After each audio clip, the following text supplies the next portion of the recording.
बच्चों, कैसे हैं आप सब। आई होप आप सब सुरक्षित होंगे अपने घरों में और सेफ होंगे।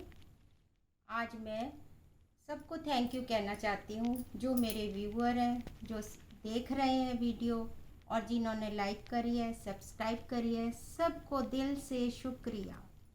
मुझे भी इस यूट्यूब का एक हिस्सा बनाइए और मेरा साथ दीजिए।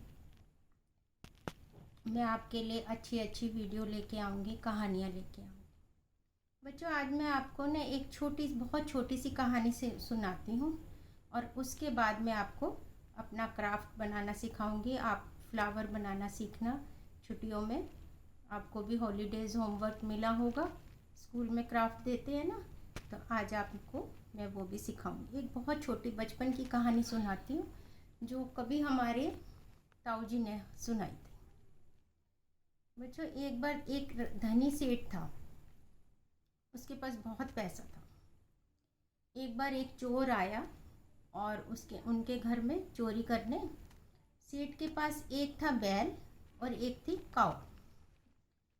तो जब वो चोरी करने लगे तो वो जो चोर था ना, वो जानवरों की भाषा जानता था, समझ आ जाती थी उसको।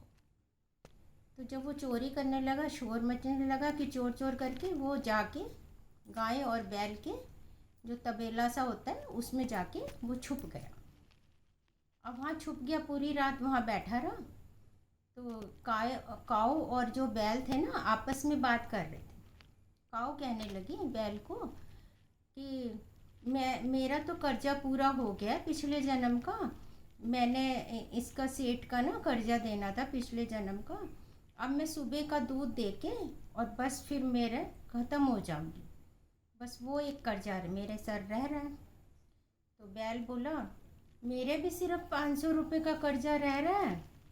अगर ये सेठ बाहर के गांव में ना, दूसरे गांव में बैलों की लड़ाई हो रही है, अगर सेठ मुझे उसमें लगा देते हैं, बैलों के उसमें लड़ाई में, तो मैं जीत जाऊंगा और 500 रुपये मुझे मिल जाएंगे। वो मेरा सेठ का कर्जा भी पूरा हो जाएगा।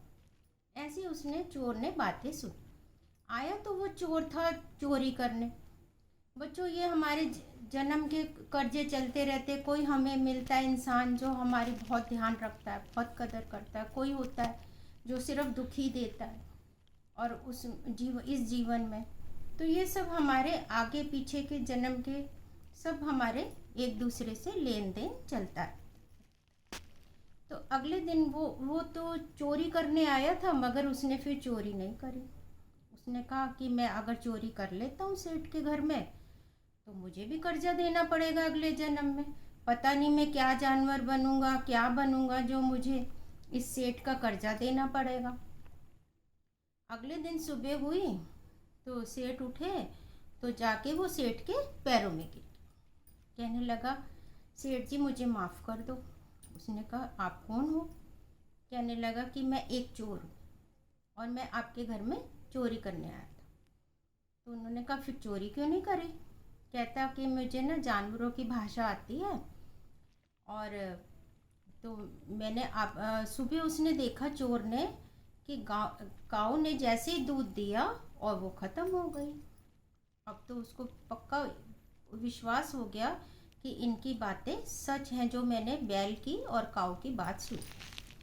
वो सेठ से माफ़ी मांगने लग गया कि सेठ जी मुझे माफ़ कर दीजिए, मैं आपके घर में चोरी करने आया था। तो उसने कहा, देखो सेठ जी, रात को मैंने काऊ की और बैल की बात सुनी थी। काऊ ने बोला था कि मेरा कर्जा पूरा हो जाएगा, मैं सुबह का दूध दे के ख़त्म हो जाऊंगी।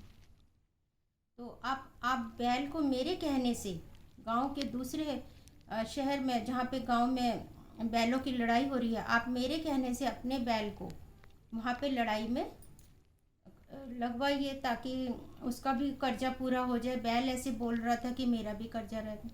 दोनों बैलों को लड़ाई करवाइए, देखिए क्या होता है। सेठ उसके कहने से, चोर के कहने से मान गए। उन्होंने साथ वाले गांव में बैलों की, बच्चों पहले होती थी गांव में, अभी भी किसी किसी गांव में होती है, दो अलग अलग गांव के बैल भिड़ते हैं आपस में। जो जीतता है उसको प्राइज़ मिलता है, पैसे मिलते हैं या कुछ भी मिलता है, वो अपना रखते हैं। तो तो सेठ ने ऐसे ही करा, दूसरे गांव के बैल से अपने बैल को भिड़वाया, दोनों का युद्ध हुआ। वो बैल जीत गया बच्चों, 500 रुपये उसको इनाम मिल गए। जैसे ही सेठ के हाथ में 500 रुपये आए इनाम के, वैसे ही वो बैल ख़त्म हो गए। तो इस कहानी से यही हमें शिक्षा मिलती है बच्चों कि ये है कि हमें सब जीवन में लेन देन ये सब हमें अपने कर्जे चुकाने होते हैं। ये एक बहुत छोटी सी कहानी है जो मैंने आपको अपने बचपन की सुनाई। बच्चों आज मैं आपको क्राफ्ट बनाना सिखाऊंगी। आगे देखिए कि क्या कैसे मैं बनाती हूँ।